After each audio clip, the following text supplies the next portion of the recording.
જો ફ્રેન્ડ, કેટલો ભાતનો દાણો એકદમ આખો અને ભરેલો છે ભરચક, જોઈને જ ખાવાનું મન થઈ જાય. ગુજરાતીઓના દાળ ભાત એટલે ના પૂછો વાત, દરેક પ્રસંગમાં હોય તે હોય જ. અને એવા દાળ ભાત આજે આપણે બનાવવાના છીએ. તો એના માટે હવે શરૂઆત કરીએ. પહેલાં ભાત બનાવી લઈએ.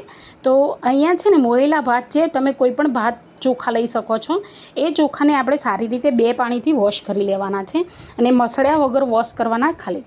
અને પછી એને ડૂબો પાણી રેડી અને આપણે એને પલાળી અને મૂકવાના છે. જુઓ તમે આ રીતે એને પલાળી અને થોડી વાર, એટલે મતલબ કે તમારે ભાત બનાવવાના હોય એની 15 મિનિટ પહેલાં તમારે પલાળી લેવાના છે. મેં અહીંયા 2 પાણી ધોયા છે.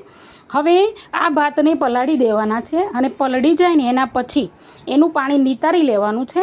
અને પાછા કુકરમાં જ મેં ભાત બનાવે છે, તો બી એટલા ટેસ્ટી બને છે, સારા બને છે. ઘણા એમ કહે છે કે કુકરમાં ના બને, પણ એવું કંઈ નથી. હવે તમારા આંગળીનો પહેલો વેઢો રહ્યો ને એને ચોખાને ટચ કરવાનો અને આંગળીના પહેલાં વેઢા જેટલું જ પાણી રેડવાનું અંદર. આ 3 વસ્તુ પરફેક્ટ હશે ને તો ભાત કમ્પ્લીટ બનશે. અને 1 ચમચો સારું એવું સિંગ તેલ રેડી દેવાનું, જે તળેલું ના હોવું જોઈએ. 3 એક લવિંગ નાખી દેવાના અને સરસ મજાનું મીઠું નાખી દેવાનું. ઘણા ભાતમાં મીઠું નથી નાખતા. અને 2 સીટી મારી લેવાની. અહીંયા હવે આપણે દાળને પણ એ રીતે સારી રીતે 2 પાણી ધોઈ અને 3 સીટી મારી લીધી. જુઓ દાળ પણ સરસ એવી ગળીને થઈ ગઈ છે. તો હવે દાળને આપણે ટ્રાન્સફર કરી લઈશું એક વાસણની અંદર. તો દાળની અંદર શું છે કે એક વસ્તુ ચોક્કસ રાખવાની છે કે દાળ બનાવતી વખતે વઘાર કરવામાં ખાસ ધ્યાન રાખવાનું છે.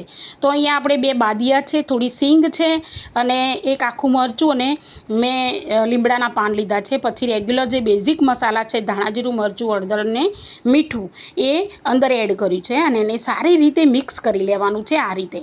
તો તમે ગ્રાઇન્ડરથી પણ મિક્સ કરી શકો છો ને આ રીતે. અને હા, ઘણી બહેનો શું કરે છે, ગ્રાઇન્ડરથી દાળ ભાગે છે. નહીં, દાળને સારી રીતે ચડવો, 1 સીટી ભલે વધારે મારો. હવે વઘાર કરીશું. તો વઘારની અંદર મેથી અને રાઈથી ચોક્કસ વઘાર કરવાનો છે. તો તેલની અંદર તડ થાય એટલે આપણે હિંગ એની અંદર એડ કરીશું. હવે આ વઘાર કોઈ પણ કરતા હોય ને ત્યારે આપણે ગેસની ફ્લેમ ધીમી રાખવાની. કારણ એટલા માટે કે બળી ના જાય વઘાર. ઘણી બહેનોને બળી જતો હોય છે એટલે એનો ટેસ્ટ સારો ના આવે. હવે એ ટાઈમે જ જ્યારે તડી જાય એટલે આપણે જે દાળ મસાલાવાળી બનાવી છે ને એની અંદર સારી રીતે એડ કરી દેવાની છે. અને અહીંયા 2-3 તમાલપત્ર અને થોડોક ગોળ નાખી દેવાનો. ગોળનું ગળ પણ તમારા ઘરમાં જે રીતે ખવાતું હોય એ રીતે નાખવાનું છે. અને અહીંયા આપણે એક વાટકીમાં પાણી લીધું છે અને એની અંદર દાળનો મસાલો આવે ગરમ, કોઈ પણ તમારા ઘરમાં મસાલો હોય એ આવી રીતે ગોલ કરી લેવાનું છે એનો. અને પછી દાળને એક વસ્તુ છે કે સારી રીતે ઉકળવા દેવાની અને અંદર આ મસાલો એડ કરી દીધો. મસાલો એડ કર્યા પછી પણ એને સારી રીતે ઉકળવા દેવાની. એક રસ દાળ થઈ જવી જોઈએ. ઘણી બહેનો શું કરે કે વઘાર કરીને તરત ઢાંકીને મૂકી દે. નહીં, વઘાર આ રીતે કરવાનું, એને ઢાંકવાની નથી બિલકુલ. અને આ રીતે સરસ મજાનું એકદમ એક રસ થઈ જવી જોઈએ આ દાળ. તો જ દાળની ખરેખરી મજા આવશે. અને આ રીતે થયા પછી મસાલો નાખ્યા પછી આપણે એને થોડી વાર ઉકળવા દેવાની છે, પછી ઢાંકી અને મૂકી દેવાની છે. આટલા સરસ વિડીયો બનાવું છું, સબસ્ક્રાઈબ કેમ નથી કરતા? પ્લીઝ સબસ્ક્રાઈબ કરો. અને આ ગુજરાતી દાળ ભાત ખાવાનો આવી જ રીતે બનાવવાનો આનંદ ઉઠાવો અને સબસ્ક્રાઈબ કરવાનું ના ભૂલતા.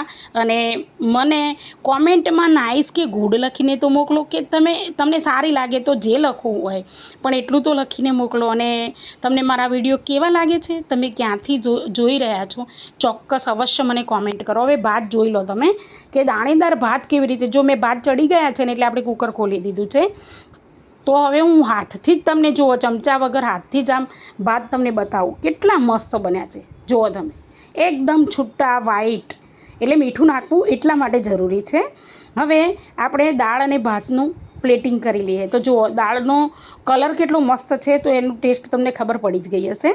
અને ભાત જુઓ એકદમ દાણેદાર છે, એકદમ મસ્ત છે. તો લાઈક કરવાનું તો બને ને પ્લીઝ. અને હવે ફરીથી મળીશું આવતા વિડીયોમાં.